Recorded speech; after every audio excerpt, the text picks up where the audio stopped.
Alright, so once you have the vehicle secured on, in this case, a jack stand and a jack as well, right here we have the oil pan. This is in fact the lead or the wire running to the oil pressure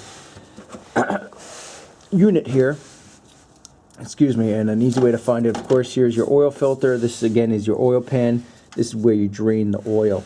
And if you take a look right up here, it's obviously leaking quite bad, so this really needs to be replaced. So the first step is we need to, of course, remove this lead, and it's so darn dirty it's very hard for you to see, but right here, I mean, this rubber boot is essentially disintegrated. I really need to replace this. But right here there's a prong. You push in the prong, it's on my thumb, and then you just pull off the harness. And also what I'm going to do off camera is I'll clean up this lead right here, but this is where the unit is located, so we need to remove it. Now in this case, this happens to be a 27mm or a 7/8 of an inch socket. You can't really use anything else but a socket, and make sure you have a deep socket as well, because a short socket won't work, like so. This happens to be a 27mm 1/2 inch drive. So we'll remove the old unit, install the new one, and we'll be in good shape. And real quick before we begin, just make sure you place an oil pan, a drain pan, right underneath, because oil will come out when the sensor is removed. And let's go ahead, let's do it. Let's remove the sensor here. Again, this is a 27mm. This vehicle, make sure it's on there securely. And really, it's not hard to remove, and that should be good enough to remove it by hand. I'm just going to back up here for a little bit.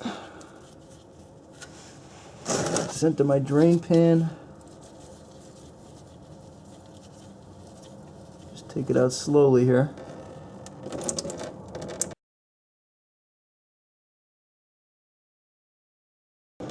And of course, here's our old sensor. And real quick, what I'll do is I'll just clean it up here. Alright, so now we have the new sensor. Here it is. This happens to be a 22mm size in this case. The old one, if you recall, is 27. In this case, this is 22. So just make sure you have the correct sockets before you do this job, because you don't want to jack up the car, get on your back, and then find out that you don't have the right sockets. So just double check when you do this on your vehicle. Make sure you have everything beforehand. And also one thing to note, if you take a look on the threads, there's a thread lock on there. Make sure, Teflon tape, and this came right from the factory, so just make sure you put a little bit of Teflon tape. If you don't have it, if the sensor doesn't have the Teflon on there, just go ahead and put a little bit on.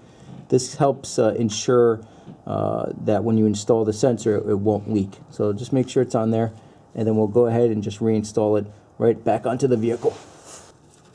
You know, these cars today can really last for a very, very long time, as long as you maintain them. And that's really the key. And then just go ahead and reinstall the new sensor here. And grab your socket, and